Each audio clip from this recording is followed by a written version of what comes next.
নমস্কার বন্ধুরা, ঐশীস কিচেনে সবাইকে জানাই স্বাগত। প্রতিদিনের মতো আজ আমি একটা নতুন রেসিপি নিয়ে চলে এসেছি।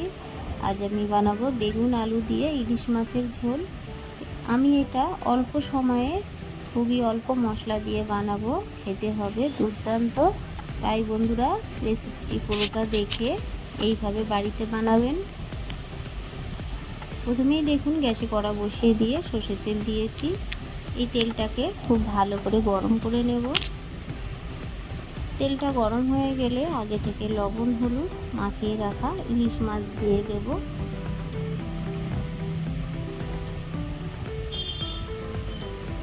বাড়িতে আপনারা আমার মতো করে একবার বেগুন ইলিশ রান্না করবেন, করে আমাকে কমেন্ট করে জানাবেন আপনাদের কেমন লাগলো।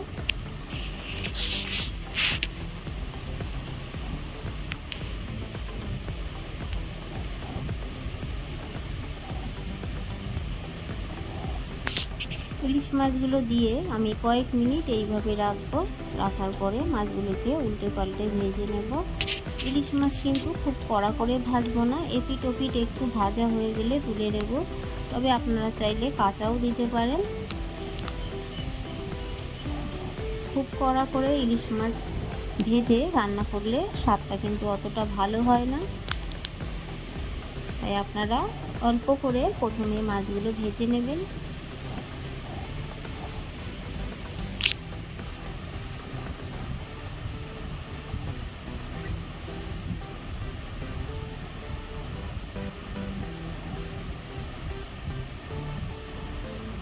আমার এই রেসিপিটি আপনাদের ভালো লাগলে আমার চ্যানেলটিকে সাবস্ক্রাইব করে আমার পাশে থাকবেন, তাহলে আমি নতুন ভিডিও ছাড়লে আপনাদের কাছে পৌঁছে যাবে।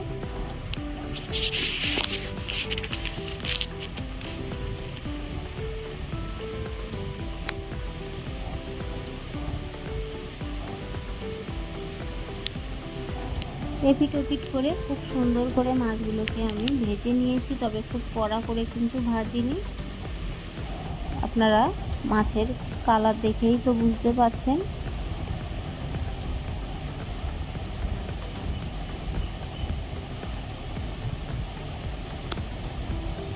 সব মাছ আমি তুলে নিলাম।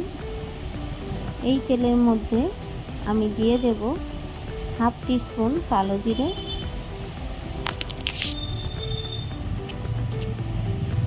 ফোড়নটাকে একটু নেড়ে নিলাম। ফোড়নটা ভাজা হয়ে গেলে তখনই আমি দিয়ে দেব আগে থেকে কেটে রাখা বেগুন আলু।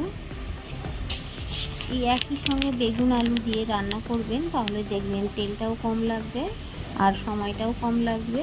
আলাদা করে বেগুন ভেজে নেওয়ার থেকে একই সঙ্গে রান্না করবেন। দিয়ে দেব লবণ, দিয়ে দেব হলুদ গুঁড়ো,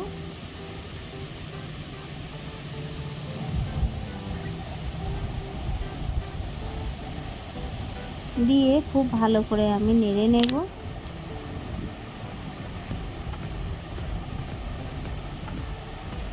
এইভাবে খুব ভালো করে নেড়ে নিয়েছি। তারপর ঢাকা চাপা দিয়ে এইভাবে কয়েক মিনিট রেখে আবার আমি ঢাকাটা তুলে নেব।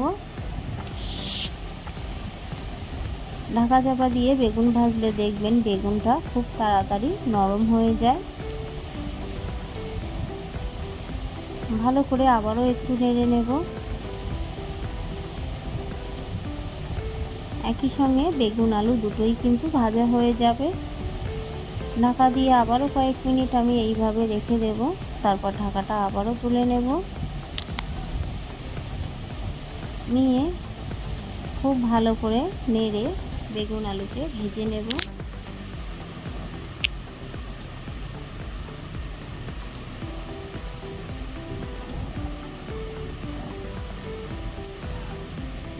বেগুন আলু বেশ কিছুটা ভাজা হয়ে গেছে। এই সময় দেখুন আমি দিয়ে দেব কাশ্মীরি লঙ্কার গুঁড়ো। এটা দিলে তরকারি কিন্তু ঝাল হবে না, শুধু কালারটাই ভালো আসবে। আপনারা চাইলে দেবেন, না চাইলে দেবেন না। দিয়ে দিলাম অল্প একটু জিরে গুঁড়ো আর দিয়ে দিলাম কাঁচা লঙ্কা। এই কাঁচা লঙ্কার স্বাদটাই কিন্তু এই রান্নার মধ্যে থাকবে, তাই আপনারা যতটা ঝাল খান সেই মতোই ঝাল দেবেন। কাশ্মীরি লঙ্কার গুঁড়োটা দিয়ে দেখুন কালারটা বেশ সুন্দর এসেছে, এই কারণেই কাশ্মীরি লঙ্কার গুঁড়ো দিলাম। এইভাবে কয়েক মিনিট নেড়ে খুব ভালো করে আমি কষিয়ে নেব।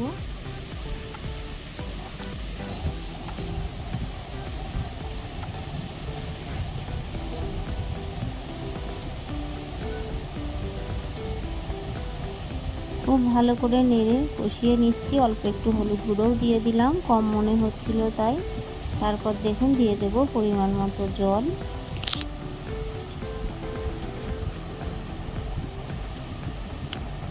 আপনারা যতটা গ্রেভি রাখতে চান সেই মতোই জল দেবেন। খুব ভালো করে নেড়ে নিলাম, নিয়ে আমি ঢাকা চাপা দিয়ে ফুটতে দেব।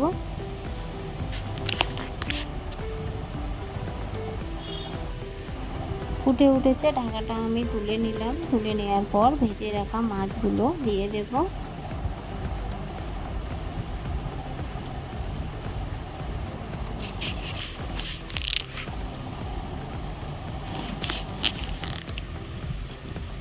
ভেজে রাখা মাছগুলোকে দিয়ে বেশ কিছুক্ষণ ফুটিয়ে নিয়ে স্বাদ অনুযায়ী লবণ যতটা লাগবে সেই মতো দিয়ে আমি কিন্তু গ্যাসের ফ্লেমটাকে অফ করে দেব।